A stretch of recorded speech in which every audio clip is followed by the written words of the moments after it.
बिस्मिल्लाहिर्रहमानिर्रहीम अल्हम्दुलिल्लाहि रब्बिल आलमीन अर्रहमानिर्रहीम मालिकि यौमिद्दीन इय्याका नअबुदु व इय्याका नस्तईन। आज हम बात करेंगे वीडीआरएल सिफिलिस, जिसको कहते हैं सिफिलिस। सिफिलिस हमारे जिस्म में कैसे दाखिल होता है। सिफिलिस हमारे जिस्म में कई वजूहात की वजह से दाखिल होता है। ये भी एक किस्म की छूत की भी बीमारी कहा जा सकता है इसको। ये हम जब किसी को ब्लड ट्रांसफ्यूज़न करते हैं, उसमें अगर टेस्ट नहीं करते और उसको वीडीआरएल पॉजिटिव होता है, तो अगर ब्लड हम ट्रांसफ्यूज़न के वक़्त टेस्ट नहीं करते वीडीआरएल का, सिफिलिस का, तो जो ब्लड हमने जिस पेशेंट को लगाना है उसमें भी ये मुंतकिल हो जाता है।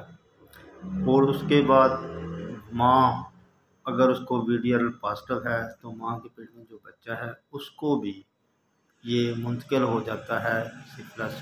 और इसी तरीके से अगर बीवी को है उसके खामद को मुंतकिल हो जाता है, अगर खामद को है तो उसकी बीवी को मुंतकिल हो जाता है।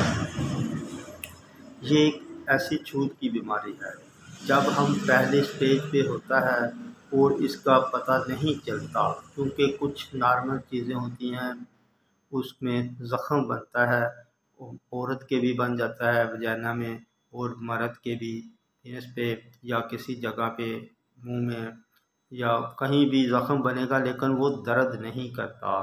और दर्द पहली स्टेज पे प्राइमरीज को कहते हैं, जब ये बनता है ज़ख़म, ये दर्द नहीं करता और ख़ुद ब खुद ठीक हो जाता है। जब ये सेकेंडरी दूसरी स्टेज आती है, उसमें पूरे जिस्म पे दाने ये बनते हैं और दाने बनते हैं, और उसके बाद ये ऑटोमेटिकली या दाने भी अगर ठीक दवाई लेंगे ठीक हो जाएंगे। लेकिन असल जो चीज़ है, बीमारी है वीडीआरएल जिसको सिफिलिस कहते हैं, वो नहीं ठीक होगी, वो बढ़ रही होगी। इसके बाद इसका जब हम वीडीआरएल करवाते हैं, सिफिलिस को पॉजिटिव आता है, तो इसके बाद का टेस्ट होता है जो वो टीपीएचए होता है। टीपीएचए टेस्ट करवाने के बाद पता चलता है कि आया हमारी बीमारी का रेशो कितना ज़्यादा है। और इसके बाद हम जब ये सेकेंडरी पे चले जाएंगे, इसका मतलब है कि हमने अभी इलाज नहीं करवाया, टेस्ट नहीं करवाया, इलाज नहीं कराया, और हमारे पूरे जिस्म पे दाने जे बन जाएंगे और फिर बुखार होगा, कमज़ोर लागर जिस्म होगा, इस तरीके की वजूहात बन जाएंगी, लेकिन वो भी ठीक हो जाएंगी। अगर उस वक़्त भी हमने इसका इलाज ना करवाया तो तीसरी स्टेज पे ये बहुत ज़्यादा जिस्म में जरासीम फैल जाएंगे, जो हमारे लिए ज़्यादा नुकसानदेह होते हैं। ज़्यादा नुकसानदेह इस हिसाब से है, ये हमारे काफ़ी जब जरासीम अंदर फैल जाता है, काफ़ी ऑर्गेनिज़म पे हमें अटैक करेगा, हमारे दिल पे करेगा, ब्रेन पे करेगा, गुर्दों पे करेगा, जिगर के करेगा।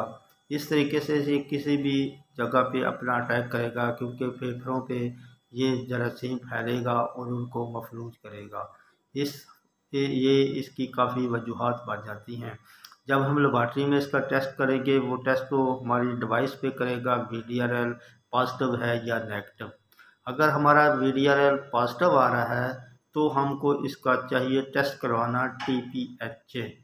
जब हम टीपीएचए टेस्ट करवाएंगे तो हमें कन्फर्म हो जाएगा हमारा वैल्यू और हमारी मेडिसिन का क्या तरीक़ाकार अख्तियार हो सकता है, कितने अरसे की ये दवाई है। क्योंकि ये जल्दी ठीक हो जाने वाली चीज़ है, ये तो है नहीं कि ये ठीक नहीं होगी, ये लेकिन हमने अगर जल्दी हथियार से इसका इलाज किया तो जल्दी ठीक हो जाएगी।